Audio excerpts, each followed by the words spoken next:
Vamos a orar, hermanos, por la palabra. No se levanten ahí nomás donde están. Vamos a tomar un tiempo tan importante. La palabra marca nuestras vidas para saber cómo nos vamos a guiar, cómo es el corazón de Dios, que nuestros oídos estén atentos. Amén. Padre, muchas gracias por haber dejado tan preciosa palabra y revelada conocer tu corazón. Cómo quieres que tus hijos en estos tiempos se conduzcan, cómo quieres nuestra intimidad, cómo quieres tú la santidad de nuestro ser. Has dado todo por nosotros, Señor, que nuestros oídos estén atentos a escuchar lo que tú tienes para nuestras vidas. Gracias por la vida de Jorgito. Bendecimos, Señor, la palabra que tú has puesto en su corazón. Amén.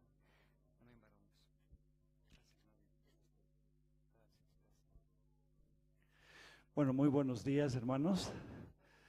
Bueno, me apena que no tengan realmente el boletín porque habían varias notas y versículos ahí. Estoy pidiendo que traten de subir a Data un bosquejo y bueno, para que así de esa manera me puedan seguir y de esa forma podamos subsanar. Y si en este lapso aparece, pues aparece. ¿Ah? Bueno, queridos, como presbiterio de la congregación, o sea, realmente todos nos hemos puesto de acuerdo en las tres iglesias, en el Alto, en el Centro y en la zona sur, de realmente poder hacer una serie de enseñanzas sobre lo que es la iglesia del Señor.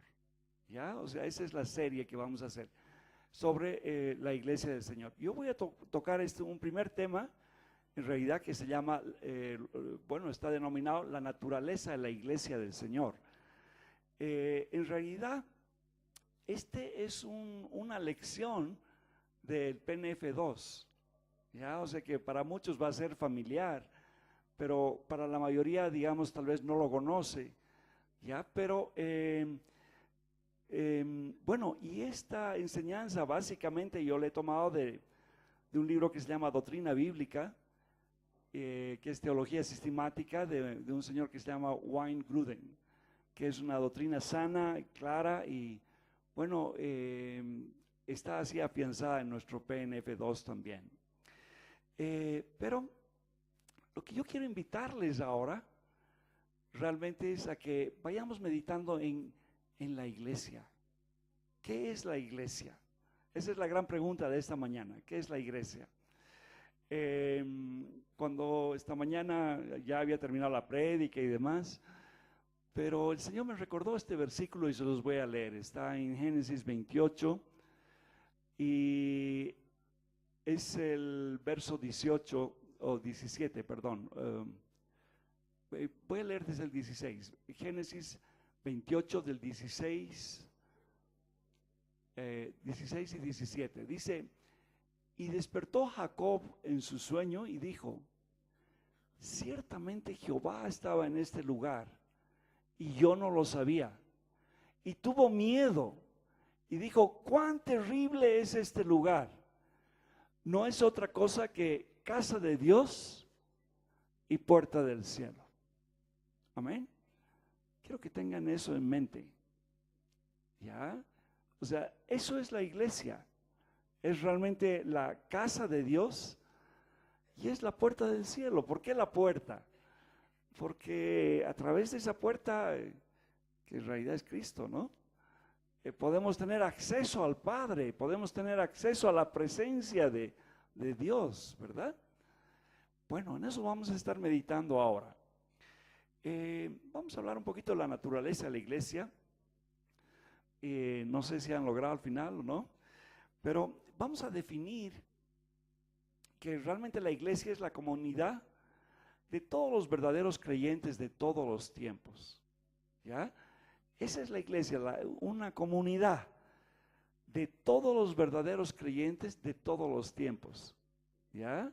Entonces en esa iglesia estamos con Abraham, estamos con Daniel, estamos con Jeremías, imagínense, ¿ah?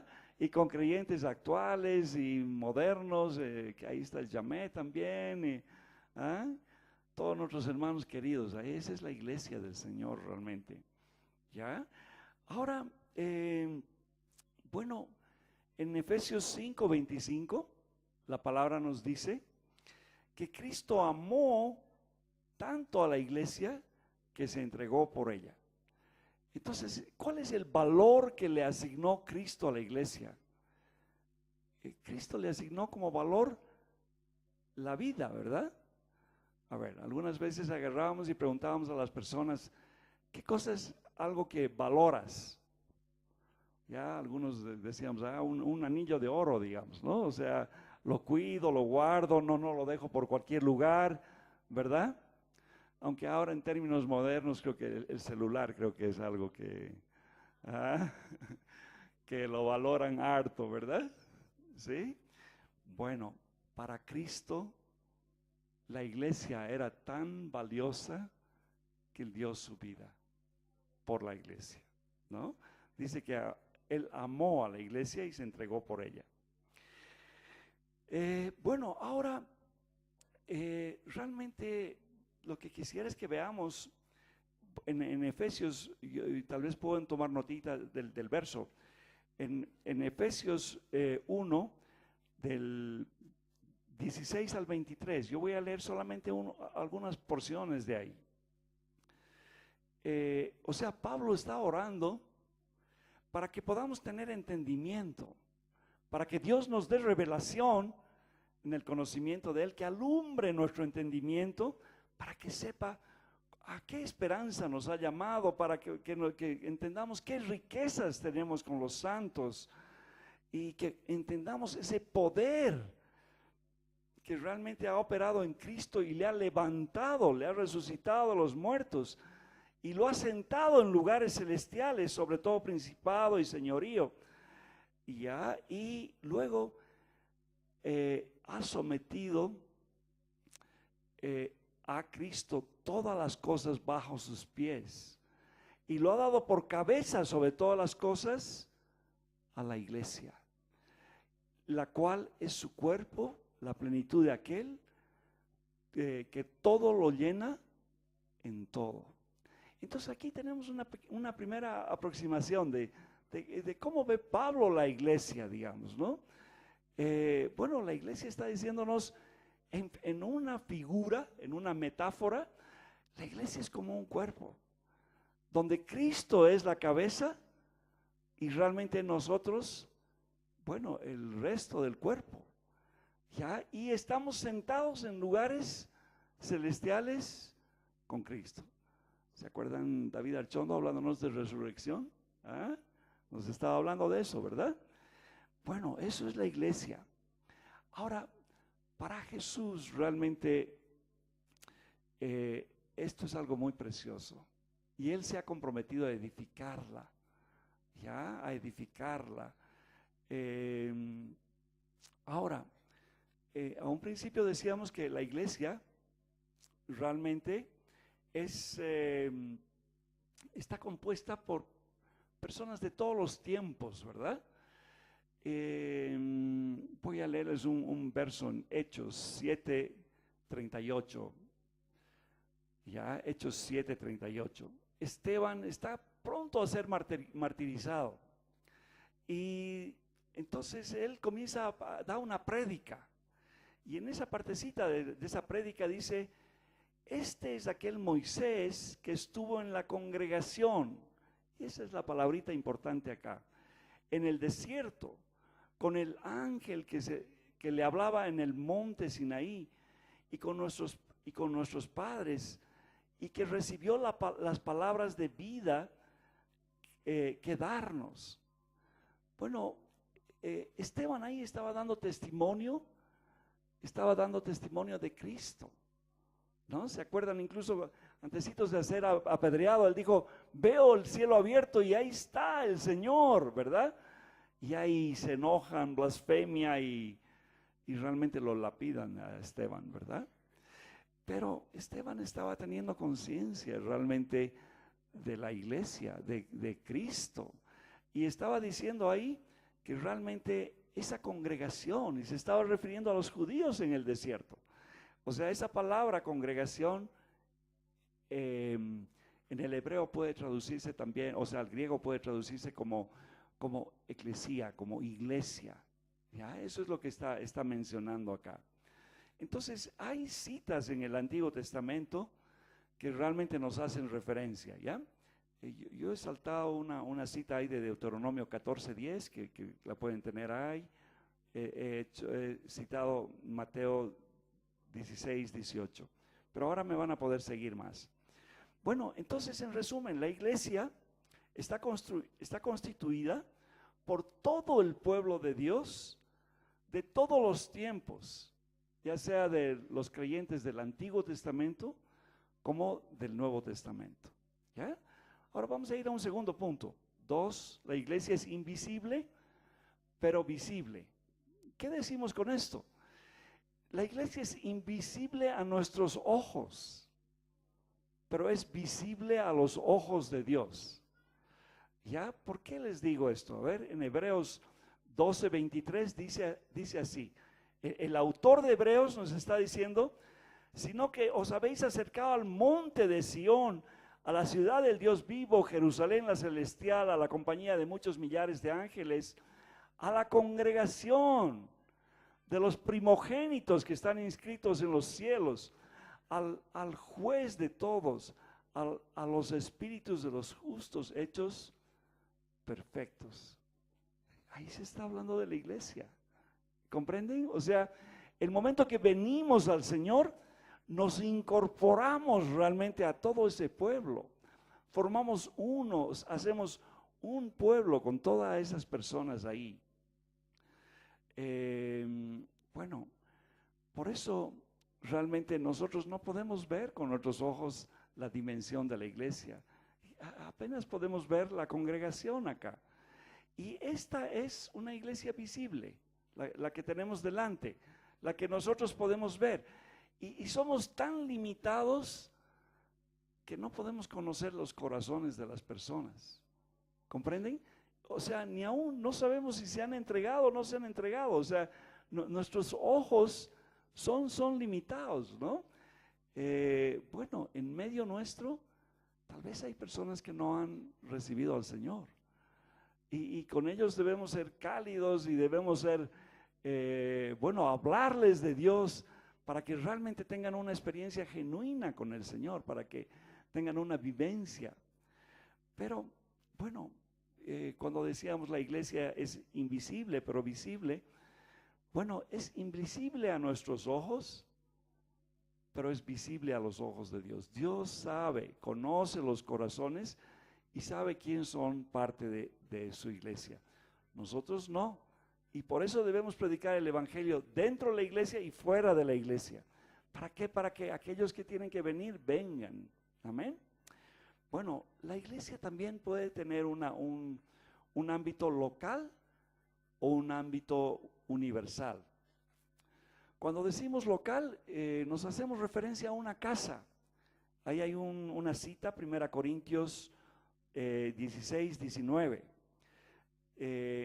Y aquí está haciendo referencia a dos cosas la cita.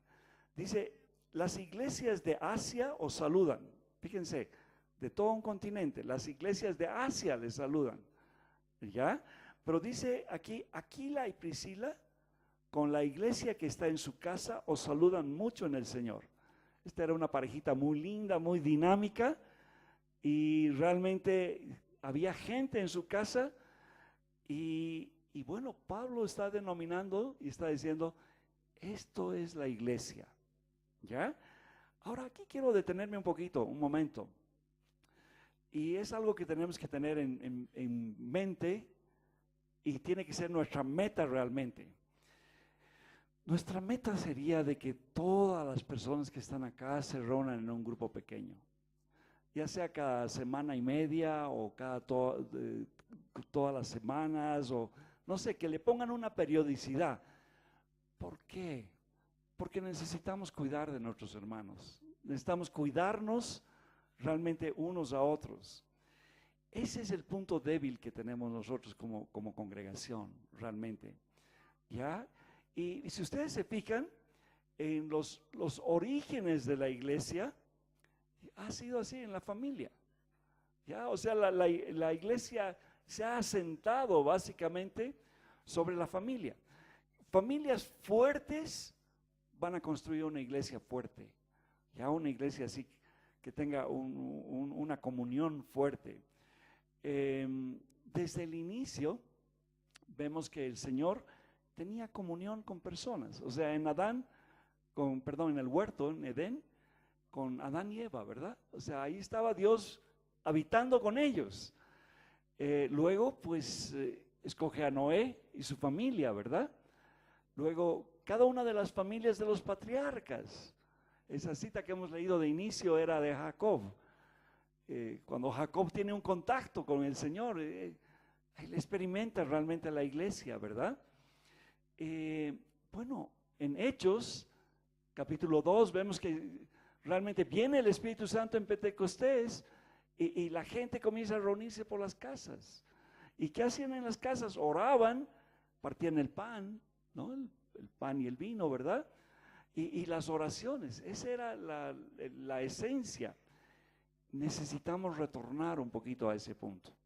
¿Ya? Entonces una iglesia, nuevamente, entonces la iglesia puede tener la expresión de una casa simplemente. Están reunidos dos o más, ahí estoy yo, ¿verdad? Luego también podemos hablar en términos de una región. Ahí hay un verso en Hechos 9:21 y está hablando de que las iglesias tenían paz en Judea, en Samaria y ya en Galilea. Bueno, ahí está citando iglesias de diferentes regiones, de provincias romanas en ese momento, ¿verdad? O la cita que hemos leído en Efesios 5:25, que dice: maridos, amad a vuestras mujeres, así como Cristo amó a la iglesia y se entregó a sí mismo por ella. Ahí nos está hablando de una iglesia universal. Entonces, la iglesia puede tener una expresión de una casa, de una región, o realmente puede ser universal, ¿no? Tal vez lo que tenemos que sacarnos de la mente es que iglesia no es un edificio, ¿ya? Iglesia no es una organización.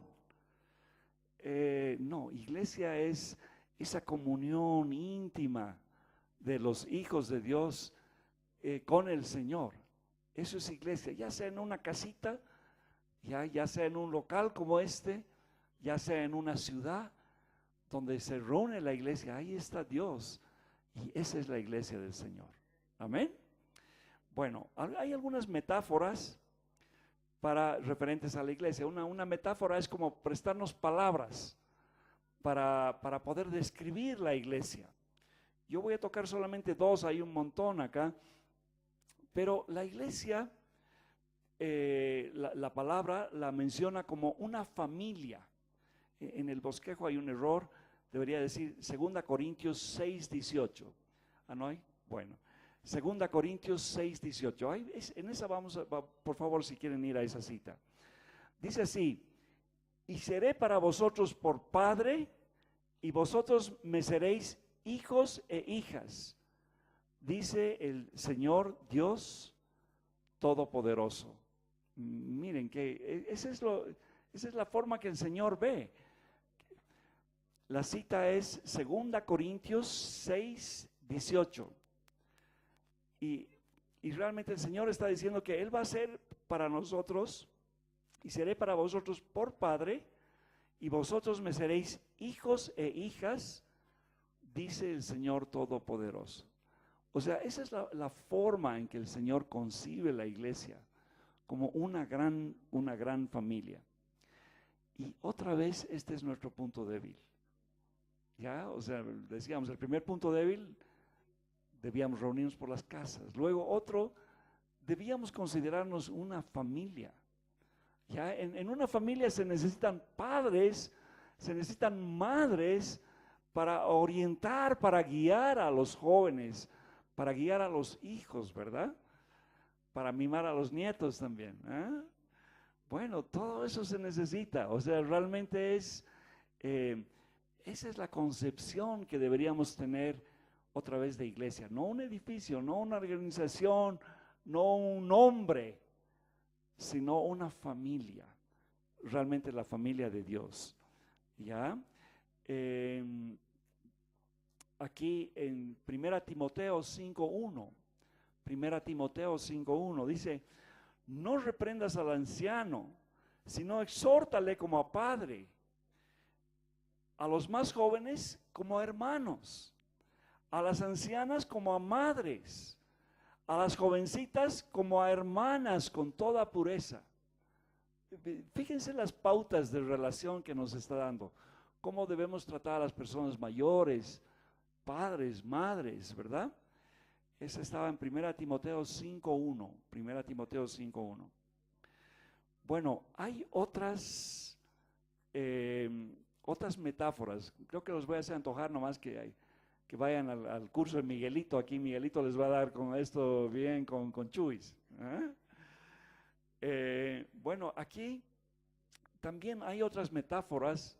Se habla de la iglesia como una esposa, Efesios 5:32. Se habla de la iglesia como una vid, o sea, como es una vid, como un olivo, como un edificio, como un templo, como hemos mencionado, como una casa de Dios. Y yo voy a tocar esta metáfora ahora, como columna y fundamento de la verdad. ¿Ya? Columna y fundamento de la verdad. 1 Timoteo 3, 14 y 15. 1 Timoteo 3, 14 y 15. Está escribiéndole Pablo a Timoteo y le dice esto a su hijo amado, a su discípulo.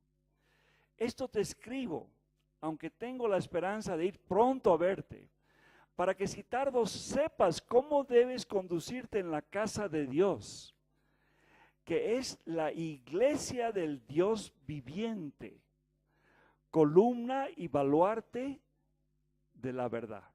Miren, o sea, iremos cambiando nuestra mente, no un edificio, es la iglesia del Dios viviente.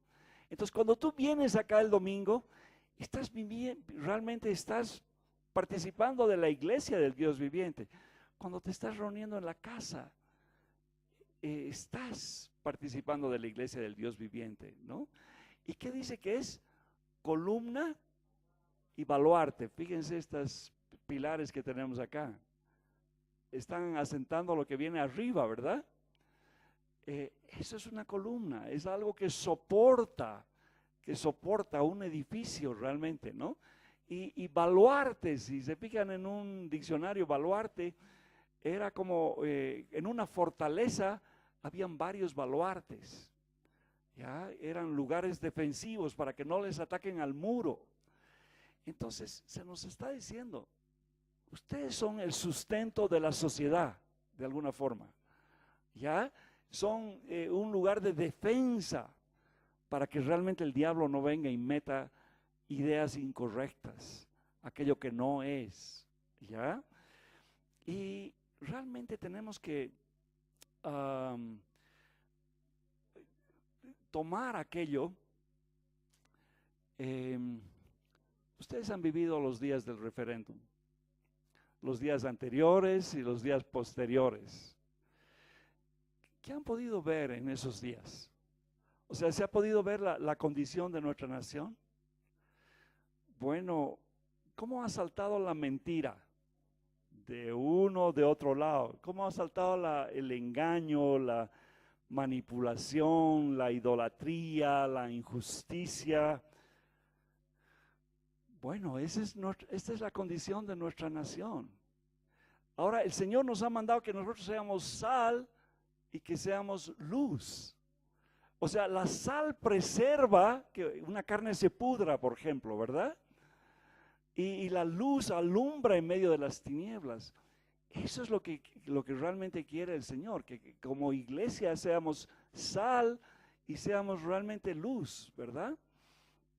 Bueno, la iglesia debería ser un contraste, un lugar donde realmente se habla la verdad, donde se persigue la humildad, donde, bueno, no está el orgullo, la vanagloria, sino más bien el servicio, la ayuda al prójimo. Eso es lo que nos manda el Señor. Un lugar de honradez. ¿Ya? Bueno, a ratos nos hacen trastabillar, ¿no? Cuando, qué sé yo, se pierde una cámara, se pierden micrófonos o de repente vuela el papel higiénico del baño, ¿no? O sea, está bien, vamos a entender de que tal vez hay personas que no son creyentes, vamos a amarles y vamos a darles el evangelio, ¿no? Pero este lugar tiene que ser realmente columna y baluarte de la verdad, ¿verdad? Donde seamos ejemplos de justicia. Justicia, qué importante que haya justicia, ¿verdad? Equidad, servicio, tanto a nivel de la familia, o sea, comenzando en nuestras pequeñas familias, luego en la iglesia y leudemos a nuestra nación. Tenemos que clamar por hombres rectos, ¿ya?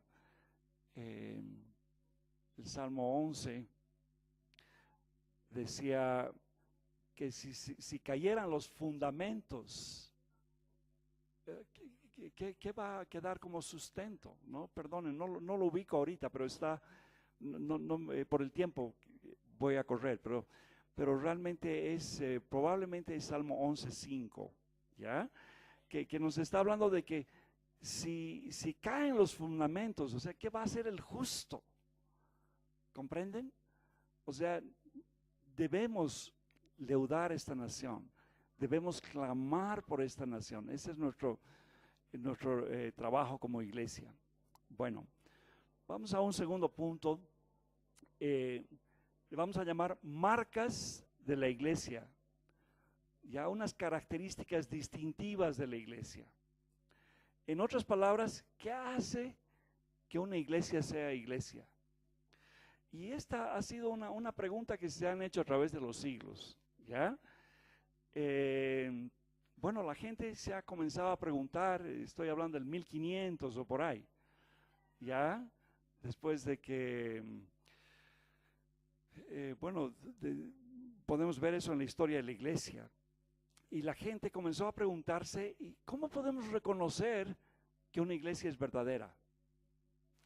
Y podemos saber si la iglesia católica romana es una iglesia verdadera o no es verdadera.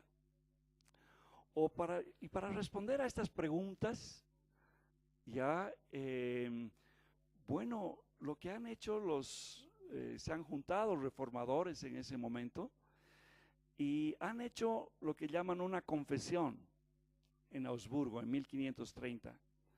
Y han dicho, bueno, vamos a dar unas pautas para que la gente pueda saber cuál es una iglesia verdadera y cuál es una iglesia falsa. ¿Ya? O sea, estamos conscientes de que hay iglesias falsas, ¿verdad? Bueno, la Biblia lo dice. Yo se los leo o les doy dos citas. 1 Corintios 10:20 dice así: antes digo que los gentiles sacrificaban a los demonios. Antes digo que lo que los gentiles sacrificaban, a los demonios los sacrificaban y no a Dios. Y no quiero que vosotros os hagáis partícipes de los demonios. Está advirtiéndole Pablo ahí. Luego también en 1 Corintios 12:2, sabéis que cuando erais gentiles se os extraviaba llevándoos como se os lleva a los ídolos mudos. Y también se nos está hablando de iglesias falsas. ¿Ya? Y en Apocalipsis podemos leer eso también. Si ustedes ven Apocalipsis 2:9 o 3:9, está Jesús hablándole a las iglesias y en alguno de esos casos les llama sinagogas de Satanás. ¿Me comprenden? Entonces la cosa es clara, o servimos y adoramos a Dios o estamos sirviendo a otra cosa. ¿Comprenden? Bueno, ahora, ¿cuál es en esa confesión? Ya como hacían antes, antes que todavía existiera la Iglesia Católica, habían obispos que eran los cabezas de las iglesias, tanto en Oriente como en Occidente, y se juntaban ¿ya? Y hacían así confesiones donde realmente definían y decían, surgía un punto doctrinal difícil y decían, se juntaban todos y tomaban una decisión. Y eso es lo que ocurrió en esa confesión de Augsburgo de 1530. Los reformadores en ese momento dijeron, vamos a dar 2 pautas para saber que una iglesia es verdadera. La primera es que se enseñe la doctrina correcta. Esa es la primera pauta o la primera marca, ¿ya? Así como tenemos marcas de autos, esta sería la marca de la iglesia verdadera, o sea que se enseñe una doctrina correcta, una doctrina verdadera. Esa es la primera pauta. Y la segunda es que se administre correctamente las ordenanzas del Señor. ¿A qué se refiere ordenanzas? El bautizo y la Santa Cena, ¿ya?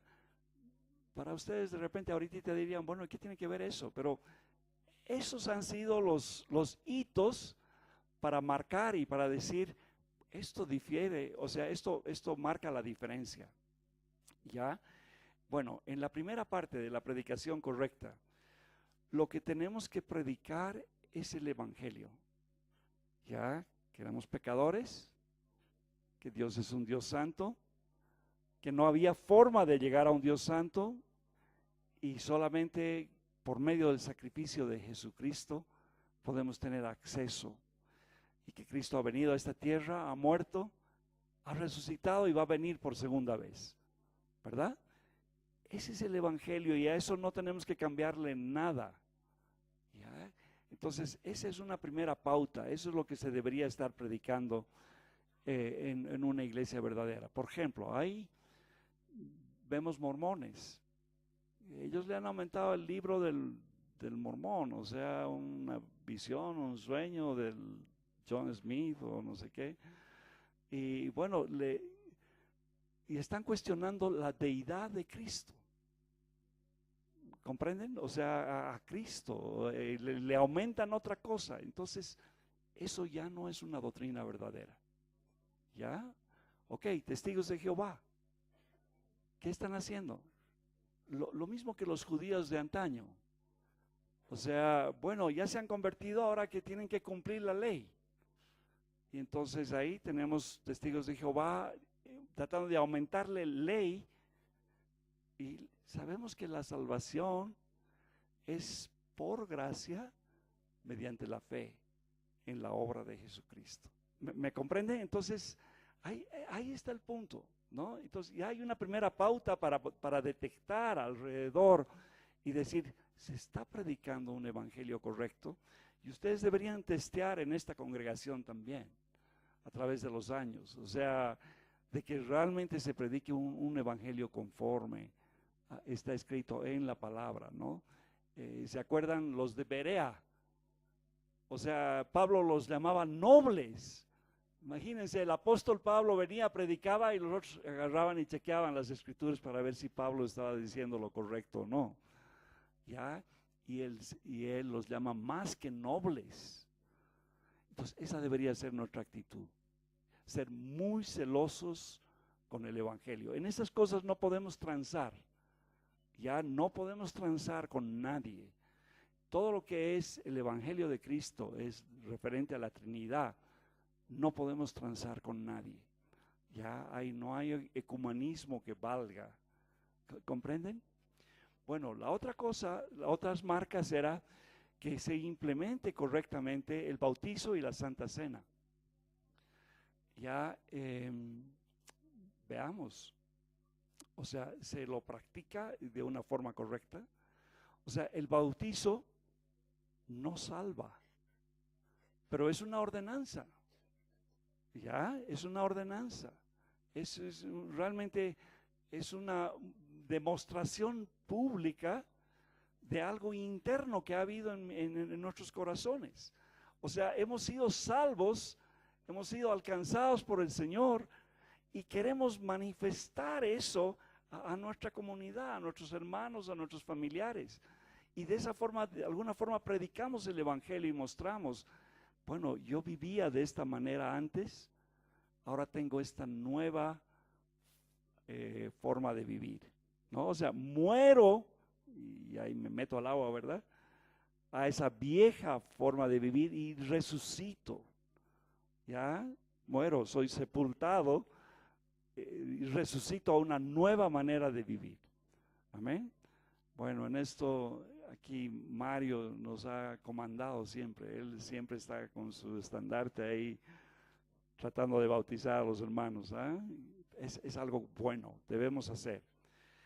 Pero ojo, el bautizo no da gracia para salvación.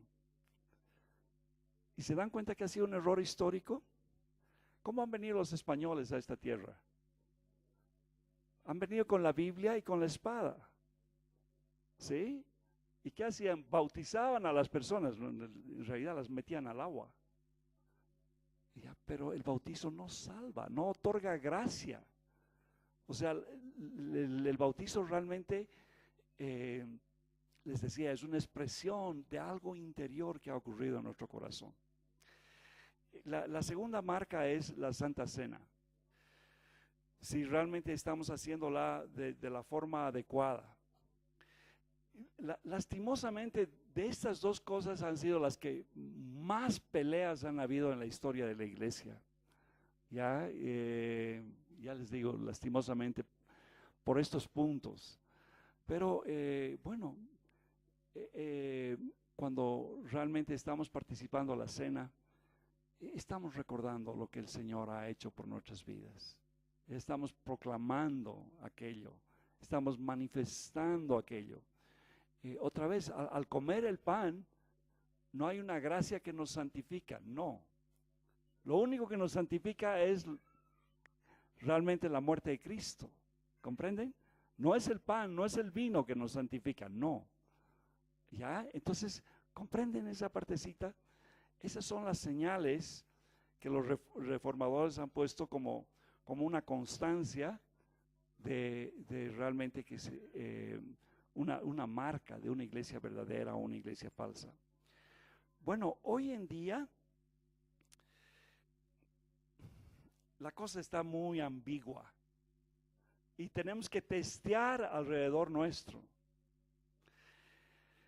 Es que tanto en la iglesia católica o la iglesia evangélica tenemos que estar muy prudentes. Hoy hay iglesias evangélicas que realmente no son iglesias de Dios. Ya se están celebrando matrimonios gay, no sé. O sea, realmente hay cosas que no están conforme a la escritura del Señor y esos no se acercan a esas marcas de una iglesia verdadera, ¿ok? No quiero distraerlos más con esto, solamente quiero que nuestro corazón esté abierto para alcanzar a cualquier persona, no organización, a cualquier persona que realmente quiera que busque de Dios, estemos llanos. Ya estemos llanos para hablarles del Evangelio. Amén. Bueno, vamos a hablar ahora de la pureza y la unidad de la iglesia.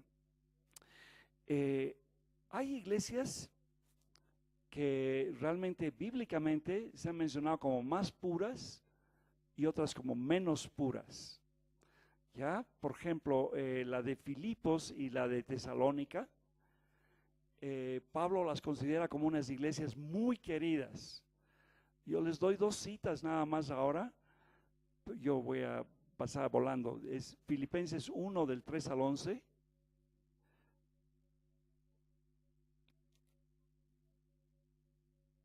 Y Primera Tesalonicenses 2 hasta el 10. A los de Filipenses, Pablo les comienza a orar por ellos. Y dice que, bueno, le está diciendo el que ha comenzado la buena obra la va a perfeccionar hasta el fin, ¿se acuerdan ustedes en 1:6? Y el Señor dice que por Dios me es testigo de cómo les amo con entrañable amor. O sea, realmente estos hombres eran muy queridos. eran llenos de frutos de justicia. O sea, oraba Pablo para que sean llenos de frutos de justicia para la gloria de Dios. Y también en Tesalonicenses, en 1 Tesalonicenses 2:10, él está orando y les está agradeciendo porque les dice que cómo habían recibido con gozo el Espíritu Santo y cómo habían sido ejemplo, dice, de Macedonia y Acaya. Estamos hablando cómo se ha expandido el Evangelio desde ahí a toda Europa, básicamente. Y dice cómo ha sido divulgada la palabra del Señor, no solo en Macedonia y en Acaya, o sea, sino penetraron Europa, o sea, coparon Asia, África y Europa, o sea, prácticamente llevaron adelante el Evangelio, ¿no? Ahora, esos dos ejemplos de realmente los Filipos y Tesalónica, son dos iglesias que son queridas y puras, podemos decir así. Pero, ¿perdón? Ok, 1 Tesalonicenses 1:10. Ok, yo he anotado desde el 2 hasta el 10. Bueno, pero hay otras iglesias que no se portaban tan bien. Ya, por ejemplo, los Corintios. Ya, en 1 Corintios 3, del 1 al 4, Pablo comienza a decirles: no les puedo hablar como a espirituales, ustedes son carnales. Ya, ustedes son niños, no les puedo dar carne, ustedes no son capaces de hacer esto, ¿verdad? Y a los Gálatas, en Gálatas 1, desde el 6 al 9, les está diciendo: estoy maravillado de que tan pronto se han alejado del que os llamó por la gracia de Cristo para seguir un evangelio diferente. O sea, no es que haya otro, sino que hay algunos que les perturban y quieren pervertir el evangelio de Cristo. Entonces ahí estamos viendo que hay iglesias más puras y hay iglesias menos puras. Sin embargo, Pablo no descartó a los corintios. Ya lean ustedes cómo se dirige a ellos, realmente con todo amor, con todo cariño, con toda paciencia. Ya, y lo han sacado tostando a Pablo, lo han botado. Ya, en realidad habían como 4 cartas a los corintios, 2 nos han llegado, pero realmente ha tenido un tiempo así súper difícil Pablo con esa iglesia, ¿verdad? Bueno, entonces vemos que hay iglesias más puras y menos puras, y nosotros deberíamos reflejar una pureza, deberíamos perseguir aquello. Bueno, respecto a la unidad de la iglesia, recuerden Juan 17, verso 21, 23, Juan 17, vemos a Jesús orando por la unidad. O sea, Jesús dice, Él oraba para que sean uno como tú, oh Padre, en mí y yo en ti, que también ellos sean uno en nosotros para que el mundo crea que tú me enviaste. Entonces, realmente Jesús quería que aquí se pueda trascender, para que la gente entre y vea y diga, estas personas son diferentes, y crean, ¿verdad? Luego Jesús dice en el verso 23, 17, 23, yo en ellos y tú en mí, para que sean perfectos en unidad, para que el mundo conozca que tú me enviaste y que los has amado a ellos como también a mí me has amado. Bueno, ahí estamos viendo la importancia de la unidad. Ya, por favor, si pueden leer Efesios 4 del 1 al 6 en la casa. Ahí también se habla de que así como la Trinidad es uno, el Dios, o sea, un Dios y Padre, ¿ya? Un Señor, una fe, un bautizo, un Dios y Padre, el cual es sobre todos y por todos y en todos. O sea, ahí se nos está hablando que como la Trinidad es uno, nosotros debemos ser un reflejo de esa unidad. Así como se da esa relación entre Padre, Hijo, Espíritu. Ya, Jesús no quiere hacer nada y le pregunta al Padre. El Padre lo mira al Hijo y lo honra al Hijo. Jesús, wow, dice, aquel que blasfeme contra el Espíritu no le va a ser perdonado. O sea, ¿comprenden? O sea, ahí vemos una unidad así muy importante. Bueno, la unidad implica dos cosas, lastimosamente. Por un lado, tenemos que ser uno con aquellos que predican el evangelio correcto y hacen lo correcto. Y debemos apartarnos, ¿ya?, de aquellos que no lo hacen. ¿Comprenden? Eso no quiere decir no evangelizar, no quiere decir no amar. No podemos participar de las cosas que ellos hacen, ¿verdad? De sus challas, de sus borracheras, de sus ágapes. No podemos. ¿Me comprenden? Entonces necesitamos guardar esa unidad, esa pureza en nosotros. Pero luego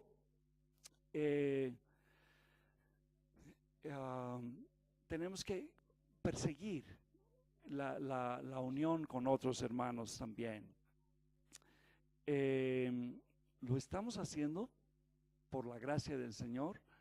Estamos persiguiendo más comunión con iglesias de Cochabamba, de Santa Cruz.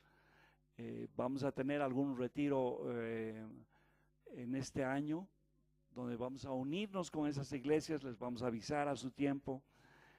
También tenemos comunión con iglesias del Brasil, con iglesias de Estados Unidos, también con España.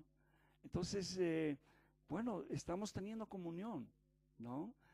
Y nosotros hemos tratado durante estos 40 años de preservar la unidad en la iglesia. Amados, hemos tratado de caminar juntos todos estos 40 años, ¿no? La división es una plaga. O sea, hay una división y hay 1000, o sea, se fraccionan.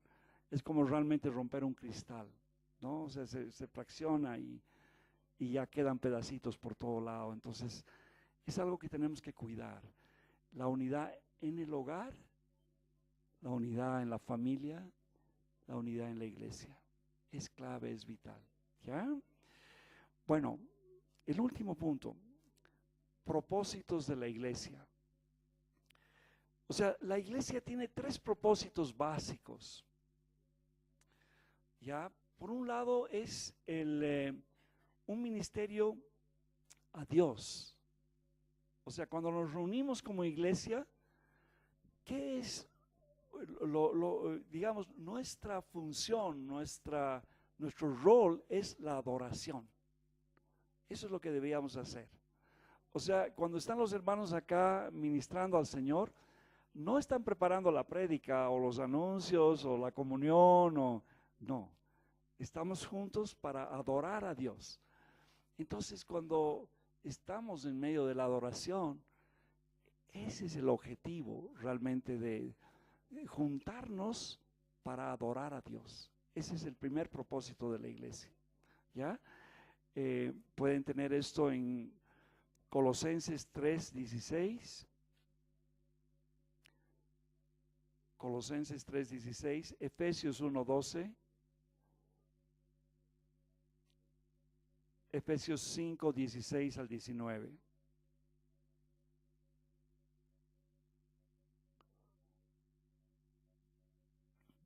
Voy a leerles solamente el verso de Efesios. Dice: aprovechando bien el tiempo, porque los días son malos, por tanto no seáis insensatos, sino entendidos en cuál sea la voluntad del Señor. No os embriaguéis con vino, en la cual hay disolución, antes sed llenos del Espíritu Santo, hablando entre vosotros con salmos, con himnos, con cánticos espirituales, cantando y alabando al Señor en vuestros corazones. ¿Ya? Esa es la forma en que somos llenos del Espíritu Santo. Amén.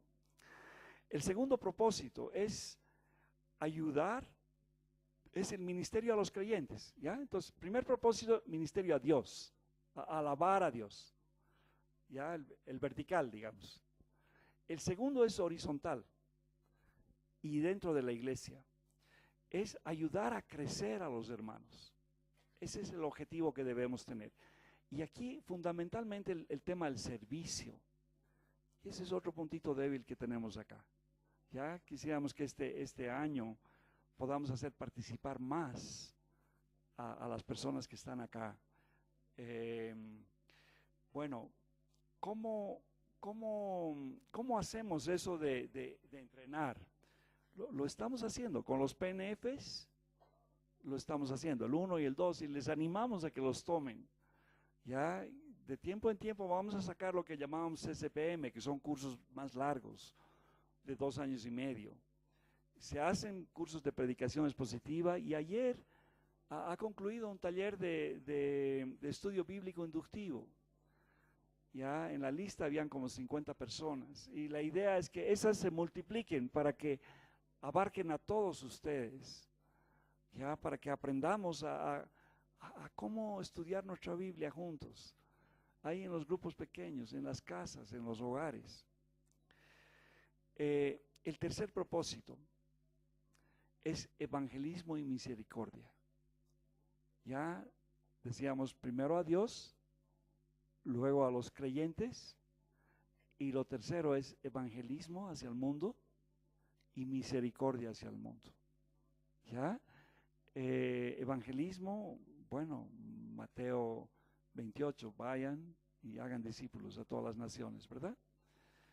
Luego en 2 Corintios 5, 14, 15 nos dice que tengamos eso en nuestro corazón, pensando que si alguien murió, luego todos murieron, y por todos murió, para que los que vivan ya no vivan para sí, sino para aquel que murió y resucitó para ellos. O sea que tengamos en nuestro corazón un celo de vivir para Dios y alcanzar a otras personas para Dios. Amén. Bueno, en evangelismo hay hermanos que están trabajando en las plazas, hay hermanos que están trabajando en las cárceles, lo están haciendo muy bien. Hay hermanos que están trabajando en los hospitales, que nos dan ejemplo, visitando los hospitales, pero todos, creo que un empujoncito hay. Bueno, creo que hoy en el PNF nos van a dar un taller sobre esto, y nos van a también animar en esta parte. Bueno, ahora la cosa sería mantener un balance entre esas tres cosas, esos tres propósitos, entre adorar a Dios, entre la comunión y capacitación de los creyentes, ¿verdad? Y evangelizar y hacer misericordia. Misericordia es dar sin esperar nada, simplemente por amor, punto, a aquel que está necesitado, ¿verdad? Bueno, así con esto en mente nos vamos a poner en pie y vamos a orar al Señor. Le vamos a pedir que nos conceda una iglesia de esta forma. Amén.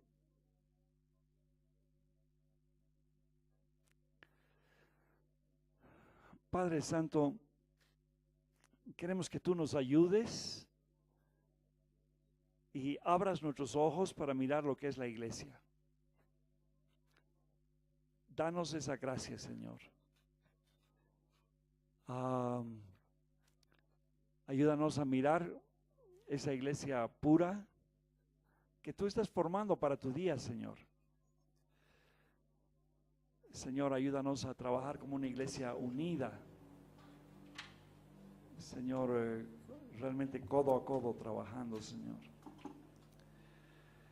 Y Señor, cumple en medio de nosotros esos propósitos de adorarte, de instruir, de capacitar a las personas que estamos acá, Señor, para que alcancemos al mundo, Señor. Y danos un corazón para alcanzar a las personas que están a nuestro alrededor.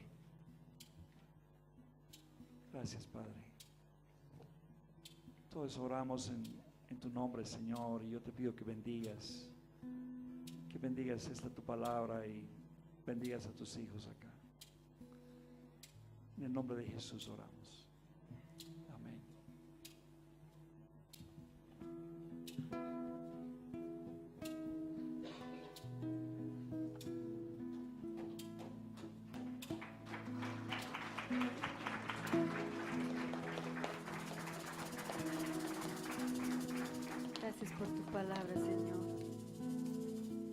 nuestros ojos, Señor, para poder ver con tus ojos, para verte a ti, Señor, en la iglesia, y para que esta iglesia sea como tú quieres que sea, Señor.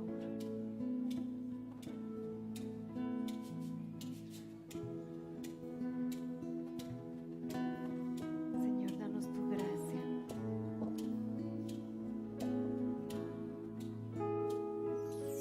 Abre los ojos de mi corazón, abre los ojos de mi corazón, yo quiero verte, yo quiero verte. Abre los ojos de mi corazón, abre los ojos de mi corazón, yo quiero verte,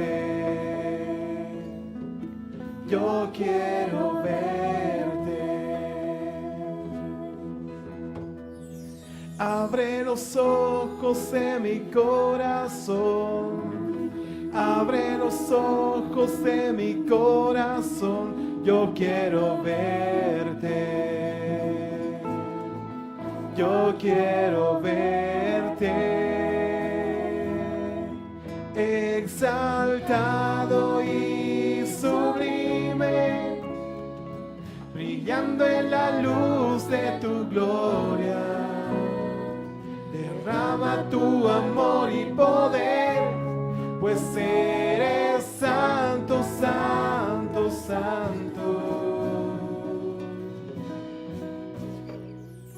Abre los ojos de mi corazón, abre los ojos de mi corazón, yo quiero verte, yo quiero verte. Abre los ojos de mi corazón, abre los ojos de mi corazón, yo quiero verte, yo quiero verte, exaltado y sublime, brillando en la luz de tu gloria. Derrama tu amor y poder, pues eres santo, santo, santo.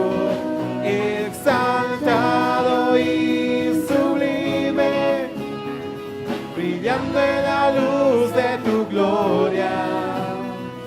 Derrama tu amor y poder, pues eres santo, santo, santo. Santo, santo, santo. Santo, santo, santo, santo, santo, santo, yo quiero verte. Tú eres santo, Señor. Santo, santo, santo, santo, santo, santo, santo, santo, santo, yo quiero verte. Digno, digno, digno, digno, digno, digno, digno, digno, digno, yo quiero verte. Digno, digno, digno, digno, digno, digno, digno, digno, digno, yo quiero verte.